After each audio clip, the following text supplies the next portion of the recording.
भारत 150 करोड़ लोगों की आबादी वाला विविधताओं से भरा देश, जिसकी 65% पॉपुलेशन आज भी 25 साल या उससे कम उम्र की है, जो जूझ रही है एक ऐसे भयानक महामारी से जो भारत के युवाओं को धीरे धीरे करके खाए जा रही है।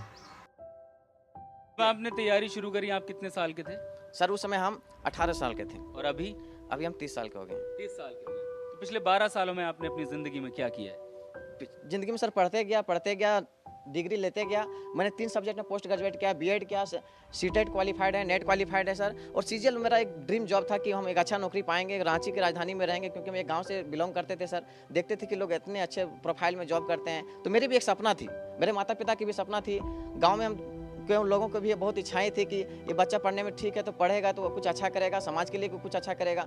मैंने बहुत मेहनत किया, मेहनत के साथ मैंने क्या नहीं सेक्रीफाइस किया। मैं 2 साल से घर भी नहीं गया हूँ आज तक। मेरे घर वाले भी बोलते हैं कब आओगे, क्योंकि मुझे डर लगता है कि घर जाऊँगा कुछ पैसे नहीं देंगे। मैं यहाँ पर ट्यूशन वगैरह पढ़ा के कुछ मजदूरी करके, और मैं अभी तक लगातार संघर्षरत हूँ सर।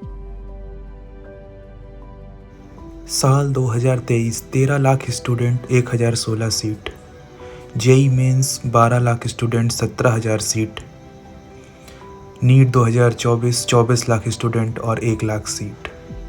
आखिर क्या कारण है कि भारत में 10 में से 8 छात्र सिर्फ सरकारी नौकरी करना चाहते हैं? पहला कारण जो भारत में ब्रिटिशर्स के टाइम से चला आ रहा है कि जो भारतीय ब्रिटिश गवर्नमेंट के लिए काम करते थे उन्हें ढेर सारा पैसा, खूब मान सम्मान और कई सारी फैसिलिटीज़ दी जाती थी। और आज भी भारत में वही स्टीरियोटाइप बना हुआ है कि गवर्नमेंट सर्विस को लोग एक रेपुटेशन की नज़र से देखते हैं किसी भी दूसरे अदर प्रोफेशन के मुकाबले। दूसरा कारण है अनस्टेबिलिटी इन प्राइवेट सेक्टर। हम देखते हैं कि कई बड़ी बड़ी कंपनियां अपने एम्प्लॉयज़ को फायर कर देती हैं, लेकिन सरकारी नौकरी एक बार मिल जाने के बाद आप पूरी ज़िंदगी बिना किसी इनसिक्योरिटी और एक अच्छी स्टेबिलिटी के साथ आप पूरी ज़िंदगी बिता सकते हैं। एक स्टूडेंट जब कॉम्पिटिटिव एग्ज़ाम की प्रिपरेशन शुरू करता है तो कॉम्पिटिटिव एग्ज़ाम्स मेनली फोकस कराते हैं रोट लर्निंग और शॉर्टकट मेथड्स के ऊपर, ताकि हम समय बचा सकें और गवर्नमेंट एग्ज़ाम क्रैक हो सके। लेकिन क्योंकि वैकेंसीज़ बहुत कम हैं और लोग बहुत ज़्यादा हैं, इस कारण से सभी लोग एग्ज़ाम क्रैक नहीं कर पाते हैं। अटेम्प्ट्स और एज ख़त्म हो जाने के बाद जब वो पीछे मुड़ के देखते हैं तो इस शॉर्टकट मेथड और रोट लर्निंग की वजह से उन्होंने अपनी ज़िंदगी में एक बहुत इम्पॉर्टेंट चीज़ मिस कर दी, जिसको कहते हैं स्किल बिल्ड करना, और फिर वो बेरोज़गार रह जाते हैं। तो क्या गवर्नमेंट जॉब की प्रिपरेशन करना गलत है? मैं कहूँगा नहीं, लेकिन एक बहुत अच्छी चीज़ जो हम साथ में कर सकते हैं वो है अपने आप को किसी न किसी स्किल से फुलफ़िल करना।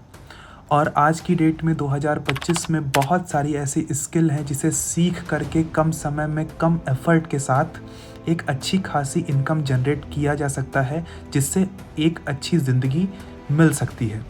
तो हम प्रिपरेशन के साथ साथ कुछ समय अपनी किसी एक स्किल को बिल्ड करने के लिए अगर लगाते हैं तो ये हमारे लिए एक बहुत ही बेहतर विकल्प साबित हो सकता है।